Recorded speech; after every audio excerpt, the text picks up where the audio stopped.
Am I the asshole for not giving one of my son's toys to my nephew, causing him to have an hours-long tantrum? We hosted Thanksgiving at my place. My brother, his wife, and their almost 4-year-old son were among the guests. As people were leaving, my brother asked if my nephew could take home one of my 2-year-old son's toy trucks. My nephew had been playing with it non-stop since they arrived and wanted to keep it. My brother said that he'd replace the toy if I told him where I got it. I told my brother that I'd be happy to give him a link to the store where I bought it, but I would not give him the toy then and there. I refused for 2 reasons. Firstly, my brother, sister-in-law have a terrible habit of giving my nephew everything he asks for. He is way too old for that. Secondly, I don't want to reinforce in my nephew that it's okay to just take things he wants. My brother said that my nephew would throw a tantrum if he didn't get the toy then and there, and that everything would be easier if I just let him take the toy and get sent a replacement in the mail. I told my brother that I would not be an enabler for my nephew's bad behavior, and that it's my brother, sister-in-law's problem if he throws a tantrum. Of course, the inevitable happened. My nephew started shrieking inconsolably at the top of his lungs, and my brother, sister-in-law, and nephew had to leave. Later that evening, I got an angry text from my brother saying that my nephew screamed his head off for the entire 3-hour car ride home and only stopped screaming after he literally passed out from exhaustion. He said that the tantrum was my fault since it would have been completely avoided if I had just given my nephew the toy, and accused me of quote-unquote backseat parenting, since in his words, it's not my place to set an example for his son.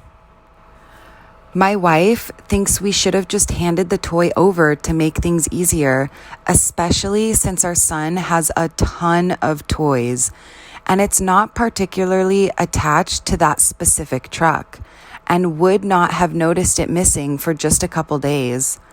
I still maintain that it's well within my rights to set an example for my nephew, even if it goes against my brother, sister-in-law's parenting style of coddling their son, and that the tantrum is 100% a result of their terrible parenting habits.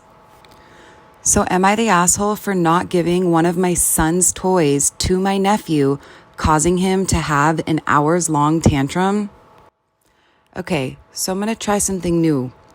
I'm going to read you some of the most upvoted comments on the thread, coming in with 31,000 upvotes. How can you backseat parent if there are no front seat parents? Coming in with 8,000 upvotes. How dare you, parent? I was totally going to do it one day later when they're irrevocably awful. OP was parenting their own child by showing that you don't have to give up your things to make someone else happy. I know their child is only 2, but why not start that lesson early? Upvote, not the asshole. This was a good one. This had 850 upvotes.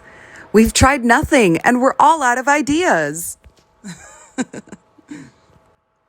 This one coming in with 581 upvotes. Damn, I felt the burn. And the kid isn't even mine. OP, you're not the asshole. I would never expect to have someone give me their kids' toys when we are over as guests, even if they offered. My kid needs to understand boundaries, and when we're at someone's house, we may play with the toys with their permission, and when we leave it in the same condition we found it. My opinion. My vote is not the asshole. I have a 3-year-old myself, and what we practice is exactly what that comment about play with the toys while we're there with permission, but when we leave, we don't take the toys with us. So my ultimate vote is not the asshole. Let me know what you guys think. Am I the asshole for potentially ruining my classmate's career? I, 20 female, am a college student. In my country, a lot of students hunt for internship because it helps in getting in a better pay package during placements. I've casually been talking with this guy R, who's also my classmate. He was all friendly at the beginning, but started flirting recently. I never once flirted with him and always just ignored his moves, but last week he asked me out and I said no. In fact, I apologized to him to have him think that somewhere in our conversation, I might have led him on. He ghosted me and I didn't think much of it. But 2 days later, he texted me again, asking me out. I told him that I already said no, to which he replied he gave me time to think it over and that I should be grateful for it. I'm not gonna lie, I got pissed and told him to F off. And he got pissed and called me all the names under the moon and just slut-shamed me for it. I blocked him, but he made his friends cuss me out too. I got super frustrated and called him out on my story along with attaching the screenshots of our chats. Around 300 people saw it, and among one of them is the placement mentor, a fourth-year student. I didn't think much of it because after the story, I blocked them all and went ahead with my day. The placement head saw this kind of behavior unacceptable and appalling, so he reported this to our department head. Apparently in my college, this kind of behavior is labeled as harassment and punishment, and it can lead to suspension. The department head and placement mentor called me to the department head's office to get my statement, and I did. I showed them everything. Well, he got suspended for 3 months for his behavior. He was about to get a very good internship in a government company, but since he got suspended, that internship is also gone. Our professor, P, loves him, and he called me to his office to go and make another statement to the department head that I forgive him and there's also wrong in my part. Our department head called me, R, his parents, and our 2 professors, P and Q. The department head asked me if I'm willing to forgive him. This will get him off the suspension. Somewhere inside of me wanted to see him suffer, so I told him no. I was harassed and I want him punished. His mother berated me in front of everyone, saying that I'm the one who led her son on and I'm doing this purposefully because he's my competitor and her son is the victim here. The department head didn't listen to her and gave R his rightful punishment, at least according to me. Well, now our internship started and a few of my friends said I took it too far. He just called me names while texting and I got him suspended. Some of my other classmates called me a bully and an asshole for ruining his bright future, and Professor P called me outside the class today and told me that he is extremely disappointed in me, and it's because of girls like me, potential careers of men are ruined. This actually made me cry, and I'm rethinking whether what I did was actually extreme. So, am I the asshole for potentially ruining my classmate's career? Coming in with 32,000 upvotes. Not the asshole. Well done to your mentor and department head for stamping out this behavior. You should raise a complaint about Professor P, whose behavior is appalling. It wasn't you that affected R's career.